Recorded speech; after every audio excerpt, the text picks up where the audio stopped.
Good morning, everyone. We got a great show for you lined up today. It's that time to start thinking about planting wheat, and our OSU Extension small grain specialist, Amanda Silva, has some tips. Then we're shifting to pecans and getting an update on how things are going in the season.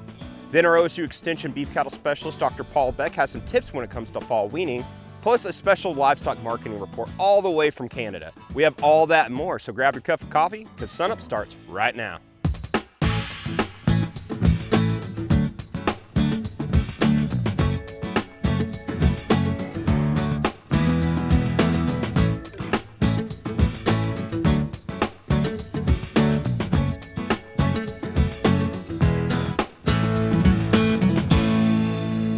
And welcome back to SUNUP, everybody. I'm Curtis Hare, and I'm joined now with our OSU Extension small grain specialist, Dr. Amanda Silva. And Amanda, as a lot of the state knows, we got some rain and some much needed, cooler temperatures. And a lot of producers, especially just the graze-out producers for wheat, they're probably already starting to get it, or either itching to get out in the field if they haven't already. So what are some advice that you have for producers? You know, it's kind of hard to believe we're already talking about planting wheat, but it's that time of year. Yeah, everything went by really fast. Yes, we do have some people going after forage, planting a little on the early side of September.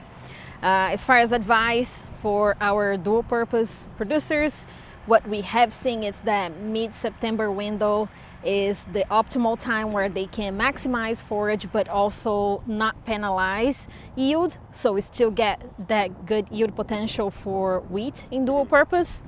And for our grain only producers, still kind of early for them, so usually we aim 3-4 weeks after that optimal window from mid-September, so putting them sometime mid-October. And even our research, we are seeing that even delaying more than that mid-October, depending on the weather conditions, it's still good for grain-only producers. And for those graze-out producers, are there any things considered, you know, with getting the wheat in this early and it's being cool, and it's about to warm up again, which we'll touch on that here in a little bit. But for like insects, is there any insect questions? Because I do know fall armyworms were issues in the summer. Yes. So for our graze-out dual purpose producers that go in a little bit early in the fall, so they do have to watch for fall armyworms. So as soon as they plant, start getting that seedling up, so make sure to scout for that. Another thing is making sure they control volunteer weed or grassy hosts as much as possible to decrease the chances that they will get the wheat streak mosaic viruses, those viruses that are transmitted by the wheat curl mite. We had some issues with wheat streak mosaic virus last season, so a good way to control for that is trying to reduce that population of volunteer wheat and grassy hosts. So as you mentioned, it's about to get warm, so some of those dual purpose producers, a lot of them, they're not going to be getting out in the fields, but it's really not a big deal to wait. But why is that? Yeah, so what we've seen in our research is that mid-September window, it's still good for them. It's actually better for them than planting too early in September if they're going for forage and grain, because that mid-September window, even a little bit later in September, they can still get forage and not penalize yield as much for planting too early. So basically, if they plant too early in September, they can get a lot of forage, but you get some reduction in yield. But as they move into that mid-September window, a little later in September, they're still fine. They can get forage and also maximize their yield potential. But focusing just on grain only, with as high as cattle prices are right now, it's probably really important as the wheat starts to come up to be scouting. Yeah, so it starts now. As soon as we get the seed in the ground, we need to start scouting. So again, for those fall armyworms, for curl mites, aphids, so all those pests that can occur in the fall. So it's a good practice to start walking the fields and keep a look at it. Alrighty, thanks Amanda. Dr. Amanda Silva, OSU Extension small grain specialist here at Oklahoma State University.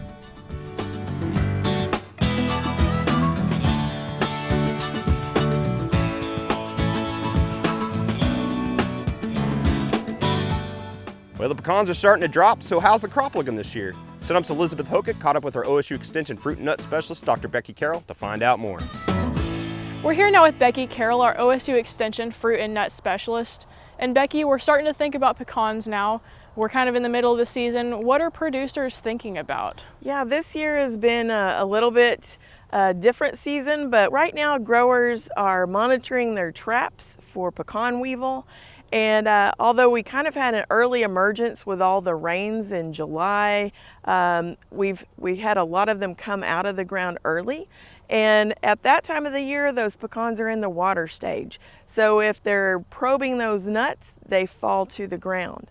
But once the pecan transitions into the dough stage, when it's actually forming the kernel, which depends on what varieties, but our early maturing like Kansas, Pawnee, that starts about the middle of August. So once those weevil probe into those nuts, they can lay their eggs at that time. And we've got some nuts that are late maturing here on the station, like Caddo and Oconee, that are still in the water stage. So, you know, the egg laying hasn't occurred on those. But we're trying to keep any type of egg laying from those weevil from occurring, because that just keeps that cycle going. So the eggs are laid in the nuts, they hatch, and those larvae feed on the kernel. They chew a perfectly circular hole in the shuck and the shell, and they squeeze out, go to the ground, stay for 2 to 3 years, and then start that process all over again. So that's probably one of our biggest things that growers are thinking about right now. Yeah, you mentioned nuts falling on the ground. Has that been more of an issue this year? This year we have had a lot of questions about nut drop, and that could be that because we have a very large crop across the state. So sometimes pecan trees will just drop some of that crop because the crop is too heavy. And so it's not always a bad thing. If we have fewer pecans on the tree, the quality is going to be improved as well. But that drop can be from poor pollination. We had a lot of rain during pollination time in May.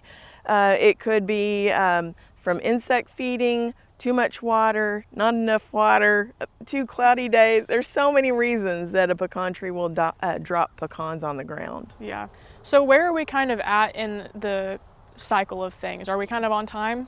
Yeah, we're pretty much on schedule from what I'm seeing around here at the station and other locations.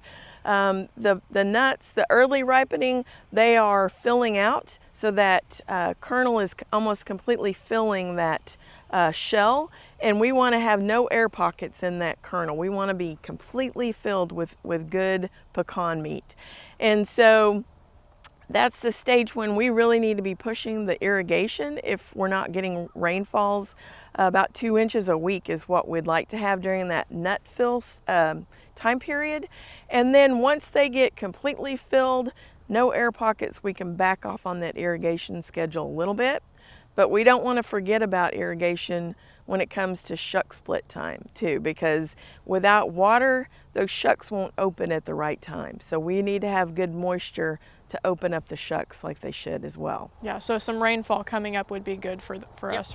Mm-hmm. Yeah, so what about disease? Have we been seeing a lot of disease pressure? Oh yeah, we've had so much rain early season this year that we've got pecan scab and anthracnose and all different types of diseases here at the orchard. And at the research station, we have lots of airflow. We're upland, and so we usually don't see a lot of disease pressure, but we've had just lots of ideal conditions for disease. And even with maybe 6 fungicide applications on some of our trees, we're still seeing some of that pecan scab on these.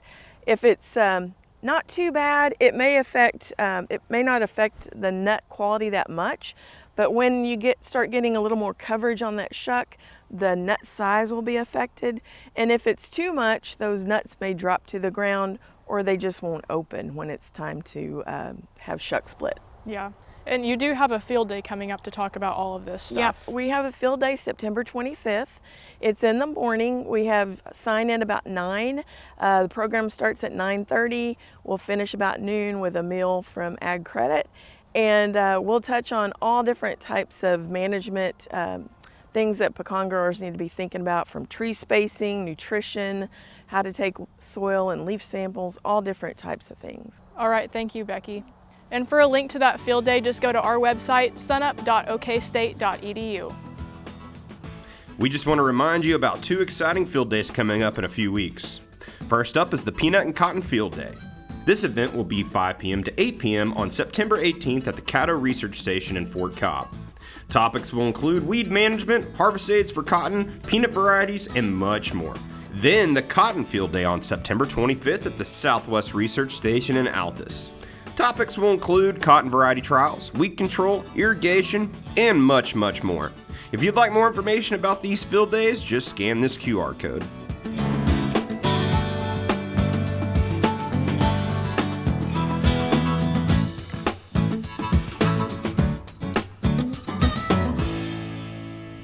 Hello, Oklahoma. This is Emma White, your Mesonet Agricultural Outreach Specialist, here with your weekly Mesonet Weather Report. Well, you can tell where it's rained and where it hasn't. This map shows the 32-inch plant available water in the soil for the state. We'd like these numbers to be around 50% or ideally higher. Thus, most of the state is staying above that number, but southwest Oklahoma and the western side of the Panhandle are not. In fact, in Tipton, the plant available water in the soil is below the 10-year average right now and has been so for about the past month. Below average is indicated by the red line going negative, or below that darker black line. Below average makes sense though, because while the rest of the state has received abundant rainfall, southwest Oklahoma has not received as much. This map compares August precipitation in 2025 to the 10-year average and shows below average precipitation for most of southwest Oklahoma this past August. One unique experience much of the state went through the last several weeks was the lower temperatures. Temperature is related to crop development, so lower temperatures can mean slower development. As this graph shows for statewide soybean progress until September 7th, this year's development is lagging behind both 2024 and the 5-year average.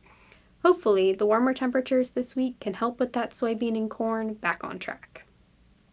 Since the cotton is mostly in southwest Oklahoma and the temperatures haven't been as cool down there, cotton development seems to be fairly on track as compared to last year and the 5-year average. Wheat planting is on the verge of starting in Oklahoma, so stay tuned in the coming weeks for SUNUP episodes covering that topic. Gary McManus is up next with your state climatology report. Thanks, Em, and good morning, everyone. Well, a lot's happened since we last spoke. Fall went away and summer actually came back. We had severe weather return up in northwest Oklahoma, and we had some changes on the drought monitor map. Let's get right to it. Well, the biggest change we see is down in southwest Oklahoma, that region of the state. We saw a large increase in the abnormally dry conditions and also moderate drought. So the abnormally dry conditions are the places in danger of going into drought. That's the yellow color. And then the light tan indicates that small region of moderate drought in mostly Tillman County. But that does threaten to start to spread if we don't get rainfall. You can also see the small areas of drought up in central, northeastern, north central Oklahoma, and also some more abnormally dry conditions over in east central Oklahoma. Now, the big reason for that increase in southwest Oklahoma, pretty obviously, it just hasn't rained in a while. It hasn't rained enough. So this map from the Mesonet, the consecutive days with less than a quarter inch of rainfall, we are up past a month in some cases, but generally 20 to 40 days going strong without rainfall. And across the rest of the state, we are getting up to close to 2 weeks, so we are in a mini dry spell, but a bit of a longer dry spell in southwestern Oklahoma. We can also see the reason for that increase in the drought monitor in the southwestern part of the state on the 60-day rainfall map from the Mesonet. Pretty easy to tell where the best rains fell, those areas of reds and oranges, as we get up above 7, 8 inches, up to 14 inches in some cases. And we can also see those areas of deficits down in southwestern, northeastern, north central Oklahoma, and central and east central Oklahoma. So just look at the greens. Those are the regions where we see those areas remaining on the U.S. Drought Monitor map. That's it for this time. We'll see you next time on the Mesonet Weather Report.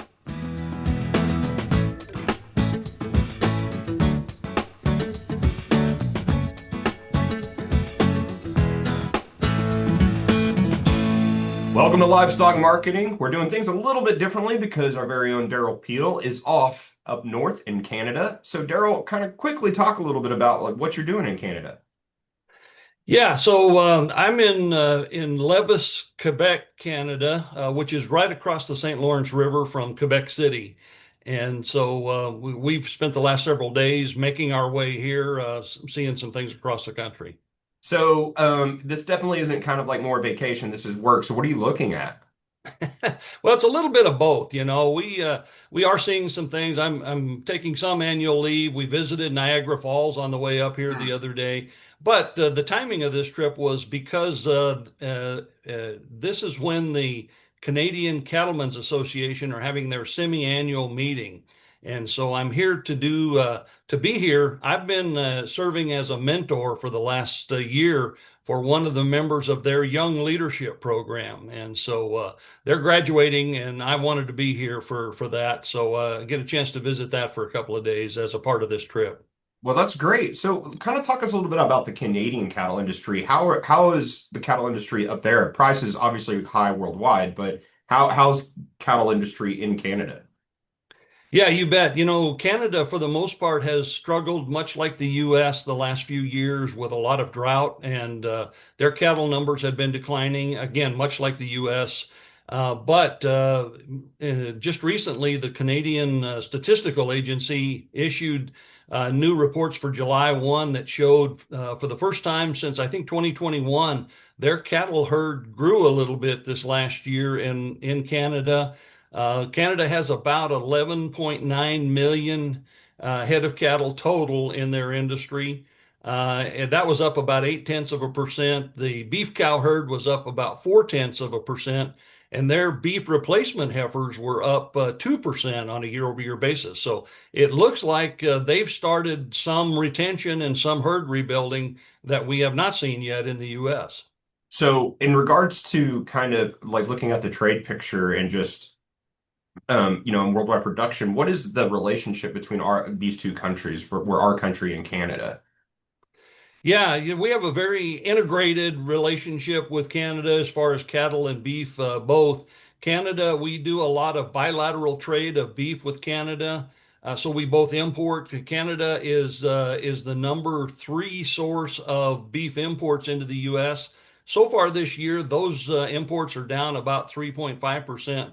Our imports from most countries are up, and our total imports through July were up about 30% on a year-over-year basis. But with Canada, they were down slightly, 3.5% lower on a year-over-year basis. As far as exports, our exports to Canada are down 12.7% so far this year. Canada is the number 5 export market for the U.S. And people might ask, why do we both import and export from Canada? Because in fact, the quality of the products in general are pretty similar. And a lot of it just has to do with the fact that, the U.S. and Canada share a very wide east-west border. Mm-hmm. And so when you look at where cattle production and beef production happens in Canada, it's closer to the western part of the U.S. If you look at where most of the people in Canada are, they're close to the eastern, the Corn Belt and so on in the U.S. So a lot of products flow north and south. It's much more transportation efficient than shipping them east and west in both countries. And so it's really transportation logistics that drive a lot of the trade between the U.S. and Canada as far as beef. So we do have that live cattle trade relationship as well. Well, Derrell, we hope you have a great trip up in Canada, and we look forward to seeing you back here in a couple weeks, and we'll dive right back into the cattle industry in our country. Yep, absolutely. We continue moving on. All right, thanks, Derrell. You bet.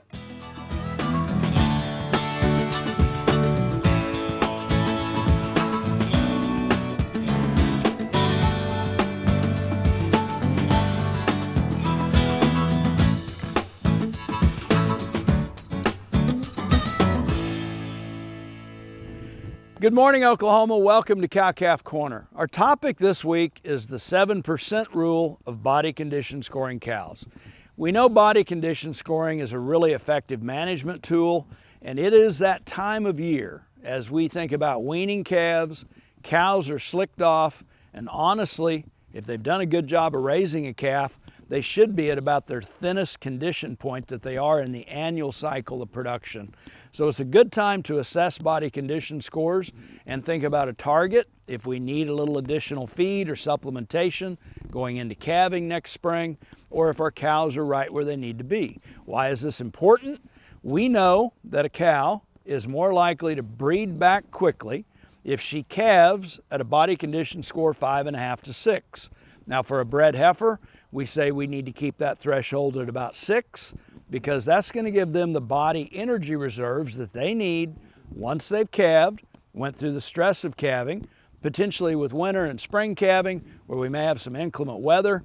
Those body fat reserves are going to be important to them to ensure that we get a quick breed back and keep them in that window so that they're actually breeding back and weaning a calf every 365 days.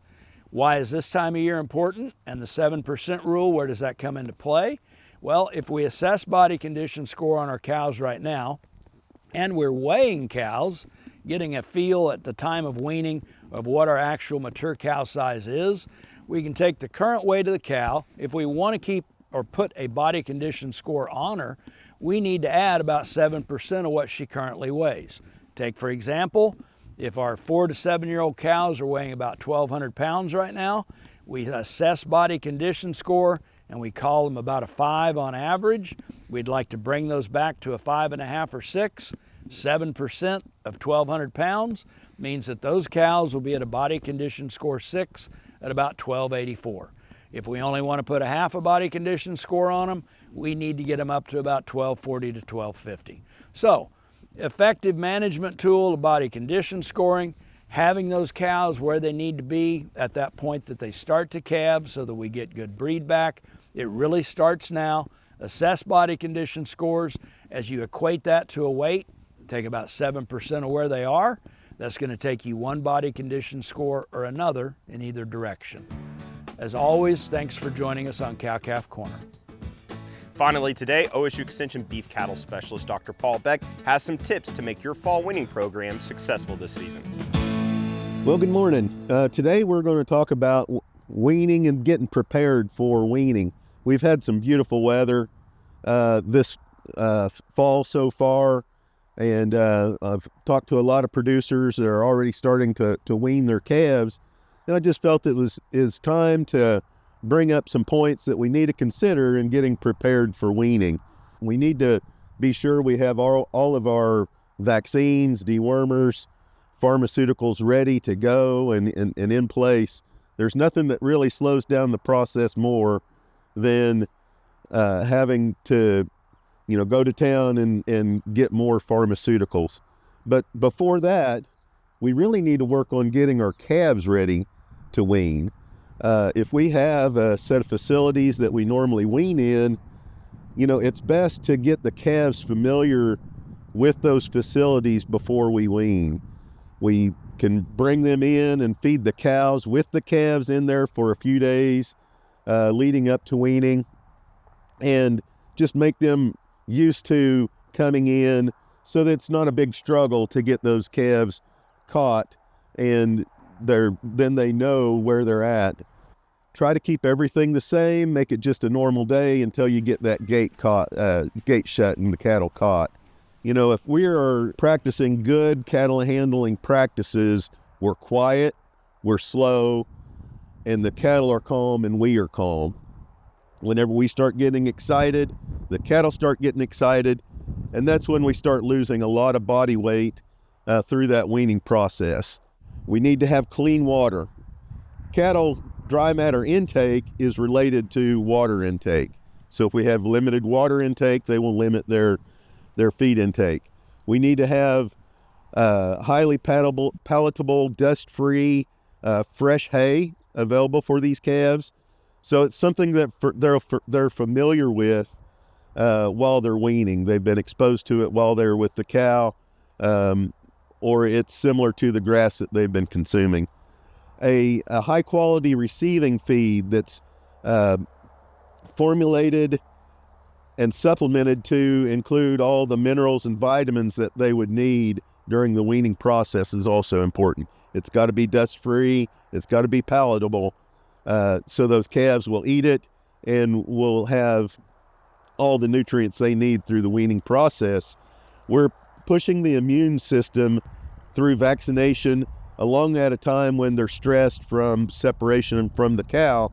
So we need to have extra protein and extra energy in these rations so that they will have the immune system to respond to the vaccines we're giving. Another thing to consider would be using some lower stress weaning techniques like fence line weaning, where we have a well-fenced grass trap.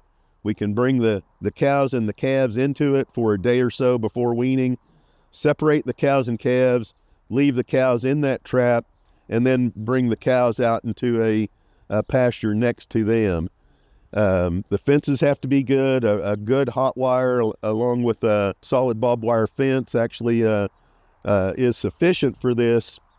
That allows the cows and calves to have fence line contact, nose-to-nose contact. It decreases the amount of bawling and walking fences that the calves will do. Very low stress on that calf to do it that way. About a week of nose-to-nose contact, and then you can move that calf to another facility. Weaning is a stressful time, and the more we can do to reduce the stress and to get these calves prepared for weaning and being prepared ourselves will make this process go a lot better and decrease the amount of stress, bovine respiratory disease, and shrink that these calves have during weaning. And that about wraps it up for us today. Now remember, if you saw something on the show that you liked, you can always visit our website, sunup.okstate.edu, or stream us anytime on YouTube. I'm Curtis Hare, and remember, Oklahoma agriculture starts at sunup.